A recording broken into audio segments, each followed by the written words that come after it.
గుడ్డు పోయింది. ఎస్, గుడ్డే పోయింది. పెద్ద గడ్డిలాగా అయింది. అది ఎట్లా అయిందంటే ఒక చిన్న ఒక ఏమంటారు దాన్ని, చిన్న గుడ్డుతో పోయేదాన్ని పెద్ద కోళ్ల ఫారం లాగా చేశారనమాట సంజనా గారు. అయితే ఎవరికి తెలియకుండా గుడ్డు తీసుకోవడం తప్పు, అక్కడ పర్మిషన్ లేకపోయినా ఆ గుడ్డు తీసుకొని వచ్చి తినడం తప్పు.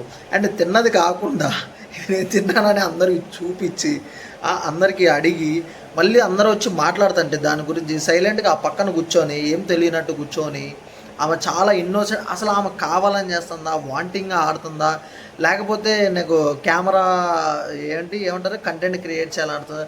నిన్న చూస్తే నిన్నేమో వాష్రూమ్ దగ్గర ఆమె తీసింది గొడవ, అండ్ ఇవాళేమో ఎగ్ దగ్గర.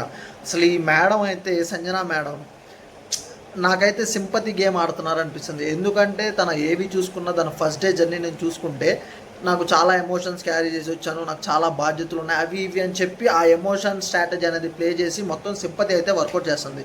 కానీ ఇవాళ చూసుకుంటే కనుక గుడ్డు అన్నీ తెలుసు, అన్ని rules and regulations each and every one top to bottom అన్నీ తెలుసు.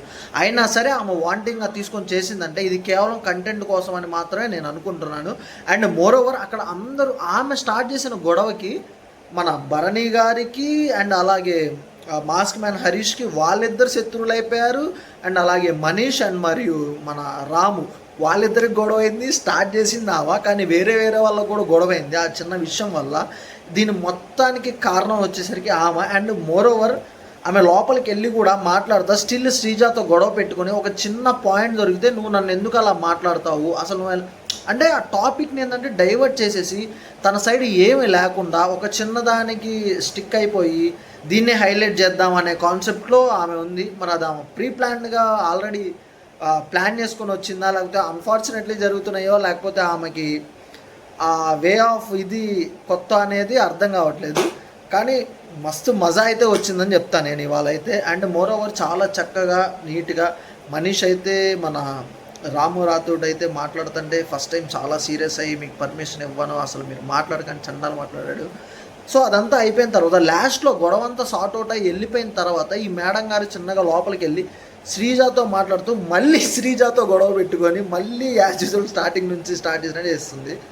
మరి దీన్ని ఏ విధంగా టాలరేట్ చేస్తారో బిగ్ బాస్. నాకు తెలిసి ఈ వీక్లో ఖచ్చితంగా నామినేషన్ ఓట్స్ ఏవైతే ఉన్నాయో అవి మొత్తం మన సంజనా గారికి అయితే 100కి 200% పడతాయి.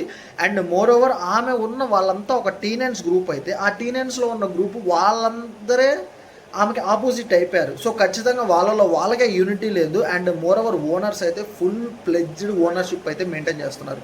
ఎందుకంటే ఒక్క మాట అన్నా కూడా ప్రతి ఒక్క వ్యాలిడ్ రీజన్ తీసుకొని అందరు స్టాండ్ తీసుకొని ఉంచుంటున్నారు ఒక్క పర్సన్.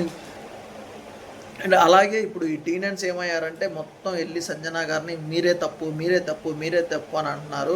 అండ్ ఎవ్రీ టైం ఈమె చేసిన ఒక్క తప్పు వల్ల ఆ టీనెన్స్ ఎవరైతే ఉన్నారో టీమ్ రిమైనింగ్ మెంబర్స్ వాళ్ళందరికీ ఏదైతే ఇంప్లిమెంట్ చేస్తారో టాస్క్లో కానీ సంథింగ్ ఏదైనా సరే ఆ 13 మెంబర్స్కి మొత్తం ఆ ఇంపాక్ట్ అనేది పడుతుంది. ఓన్లీ కేవలం సంజనా మేడం గారి వల్ల. సో దీన్ని రేపు మన వీకెండ్లో మన నాగ్ సార్ అయితే ఎలా టాలరేట్ చేస్తారో తెలీదు. నేనైతే ఖచ్చితంగా ఈ వీక్ ఆమె నామినేషన్ అండ్ అలాగే ఎలిమినేషన్ రౌండ్లో అయితే 100కి 200% ఉంటుందని ఖచ్చితంగా అనుకుంటున్నాను. మీరేమనుకుంటున్నారో కింద కామెంట్ చేయండి.